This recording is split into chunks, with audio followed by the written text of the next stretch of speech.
el ministro París. Ojo, me encantó. Después podríamos ver ahí, bueno, están titulares, pero para la gente que no sabe, el ministro Enrique París hoy día, bueno, fue a recibir 300 y tantas mil, 387.000 nuevas vacunas Pfizer-BioNTech, que hay una muy buena noticia porque ya se probaron en menores de 12 a 15 años, ya ha demostrado que es 100% efectiva. Sí.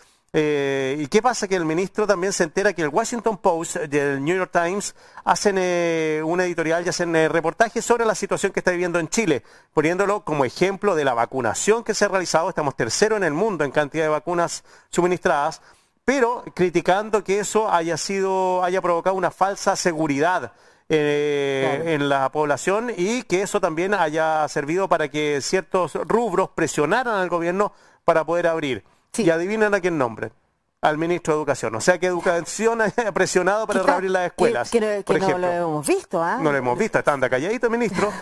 Bueno, ¿qué pasa? Que el ministro Enrique París dice, bueno, aquí yo creo que el New York Times y el Washington Post se pusieron de acuerdo para criticar. Lo pone como la sospecha. Claro, como que una parece sospecha. que se pusieron de acuerdo. Parece que bueno, pero lo filtra, lo deja instalado, como que estos dos grandes medios a nivel mundial, no solo de Estados Unidos. Conspiran contra el gobierno del presidente Piñera. Conspiren, claro, contra la idea. Y el exitoso proceso de vacunación chileno. Eso me dio mucha risa, me llamó mucho la atención que el ministro ya se preste para ese tipo de juego. El ministro debería haber dicho, bueno, vamos a analizar en mi posición, vamos a pensar lo que nos dicen, tal vez haya algo de verdad, pero ya empezar a pensar que hay dos grandes medios que se ponen de acuerdo para criticar la campaña de vacunación de nuestro país, me parece que es una exageración, Lucía. Sí, y esto parte hace un par de días cuando un investigador, ayer en realidad, cuando un investigador de Harvard, que también es comentarista en medios, es recogido precisamente por, entre otros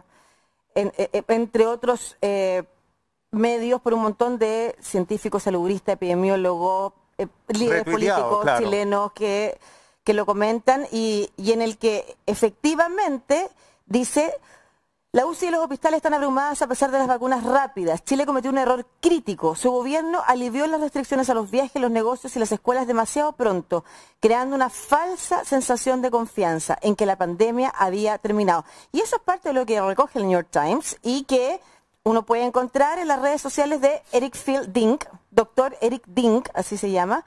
En Twitter expone un largo hilo respecto de los errores que se cometen y lo que uno echa de menos, como tú bien dices, en nuestras autoridades, sobre todo en el ministro de Salud, es que no sea capaz de reconocer, ahí está en pantalla, lo estamos viendo el Twitter del en la 50.1 y en el 124 Saben TV nos pueden ver. Sí, y lo que uno echa de menos, como tú bien dices, es que no sean capaces de en algún momento decir, por último, vamos a leer, vamos a recoger, siempre estamos pensando en cómo mejorar. Eso es, y listo, y se la saca.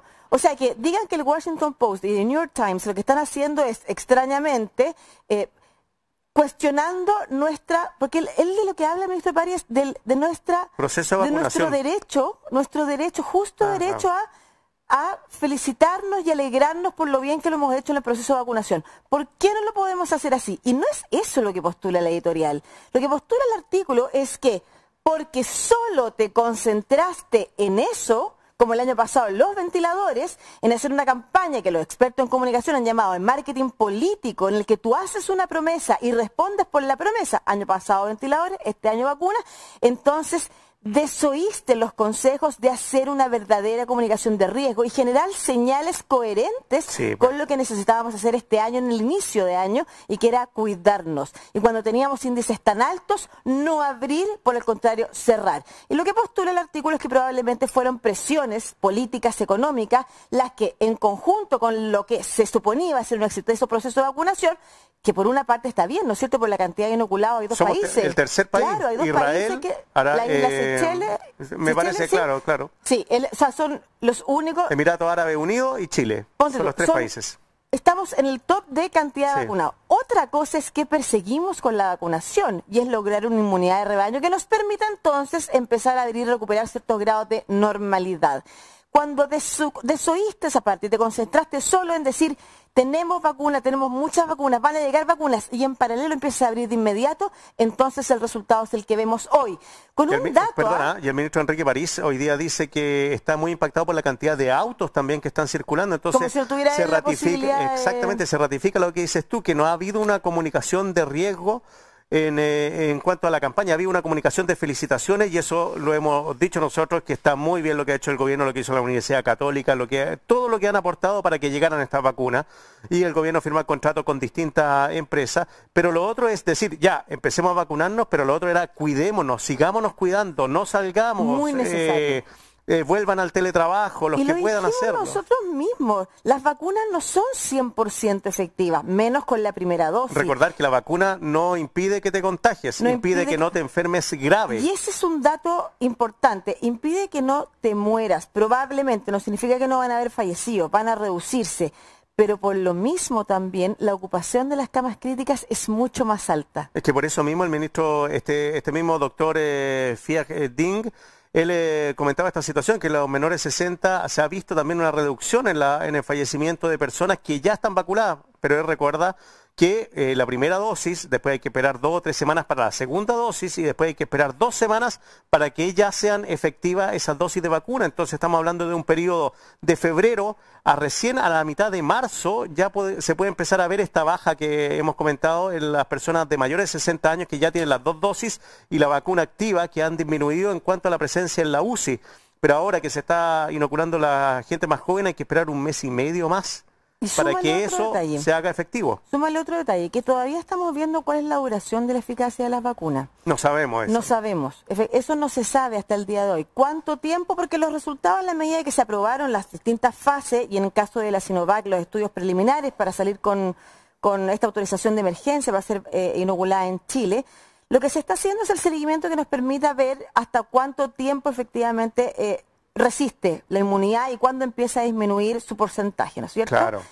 Pero súmale ahora las nuevas variantes, que son más resistentes a muchas de las vacunas que hoy se están distribuyendo en el mundo. Entonces, estamos en un pleno periodo de observación, lo que nos va a permitir, al más temprano que tarde plazo, por supuesto, salir de esta pandemia, pero no podemos parar los cuidados. Y eso es en 2 áreas. Así como nos exigen a nosotros, nos piden a nosotros, nos comunican, y nosotros mismos también lo transferimos a ustedes, que tenemos que continuar con los cuidados, que son los básicos, los mismos de siempre: aislamiento o distancia física, mascarilla, lavado de manos permanente.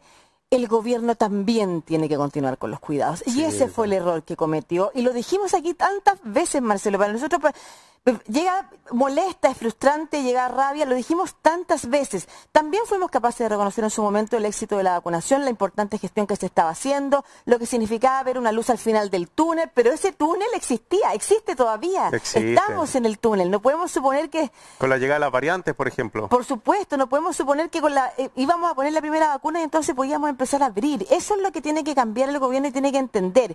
¿Y para qué entonces es que exige tanto poder, tanta centralización de poder, por ejemplo, a través de los estados de excepción constitucional, si no va a ser capaz de cerrar las regiones para que este fin de semana nadie se mueva de su zona de residencia?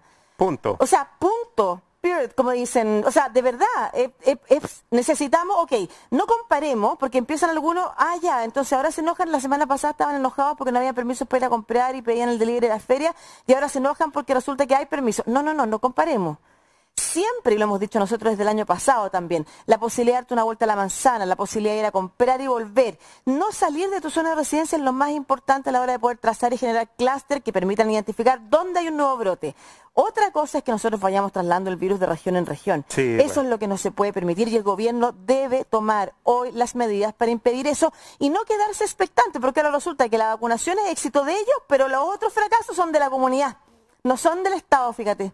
No son del Estado chileno. Otra cosa más, Chile vamos reclamando que en momentos en que estamos pidiendo salvar la vida de personas y mantener la seguridad a propósito del cambio del cronograma electoral, no es el momento de andar presionando por medidas políticas sobre asistencia social. Decirle, como lo hemos aprendido muchas veces también acá, a esos parlamentarios, que las ayudas sociales forman parte de la estrategia sanitaria. Los sanitarios no es solo el hospitalocéntrico. O sea, la gente no sale a pasear, sale a trabajar. Lo sanitario incluye todas las condiciones sociales que nos permitan resguardarnos en una pandemia. Son las